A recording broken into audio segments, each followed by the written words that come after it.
बलिया शहर के बीचों बीच कचहरी हॉस्पिटल पुल का अप्रोच पूरी तरह क्षतिग्रस्त हो गया है। बड़ा हादसा होने से बचा है। रात में हुई मूसलाधार बारिश के कारण कचहरी से हॉस्पिटल को पहुंचाने वाला रेलवे उपगामी से बुरी तरह से क्षतिग्रस्त हो गया है। इससे पहले भी पुल थोड़ा टूटा था और स्थानीय लोगों के अनुसार पूर्व में भी क्षतिग्रस्त होने की सूचना प्रशासन को दी जा चुकी थी।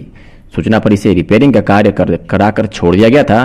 रात में हुई मूसलाधार बारिश ने इसकी समस्या और बढ़ा दिया है। चूंकि रात में यह क्षतिग्रस्त हुआ, इसलिए कोई भी हादसा नहीं हुआ है। तो ये खबर बलिया से है, जहां प्रशासन की लापरवाही सामने आई है। बता दें कि शहर में बीचों बीच कचहरी हॉस्पिटल पुल का अप्रोच बुरी तरह क्षतिग्रस्त हो गया, जिससे बड़ा हादसा होने से बचा है। रात में हुई मूसलाधार बारिश के कारण कचहरी से हॉस्पिटल को पहुंचाने वाला रेलवे उपगामी सेतु बुरी तरह से क्षतिग्रस्त हो गया है।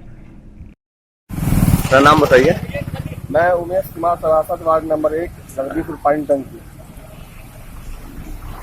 ये कैसे पुल टूटा है, कैसे कुछ पता है आपको? ये रात को मूसलाधार बारिश हुई है 12 बजे करीब। इसी में पहले ही से गड्ढा था। हमने साथी अधिकारी को भी अवगत कराया था कि सर ओवरब्रिज जो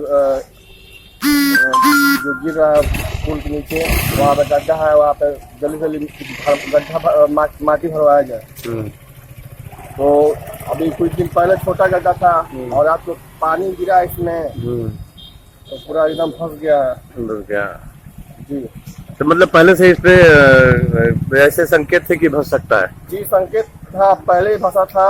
और हमने एक ट्रैक्टर माटी गिरवाया था आज से 3 या 4 महीना पहले। अच्छा, ये जो पुल है पहले से संकेत था और यहाँ से सारे अधिकारी, वरिष्ठ अधिकारी जितने जनपद के सब इधर से आते आते हैं इसी फ्लाईओवर से, क्या किसी की निगाह नहीं पड़ी?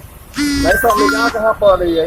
हर गलिया, मतलब अभी तक बलिया में हर तरफ गड्ढा ही गड्ढा दिखाई दे रहा है। एक तो बिजली विभाग वाले अंडरग्राउंड पुल की बात मैं कर रहा हूँ। पुल की बताइए कि अगर तमाम अधिकारी, आला अधिकारी इधर से आते रहते हैं,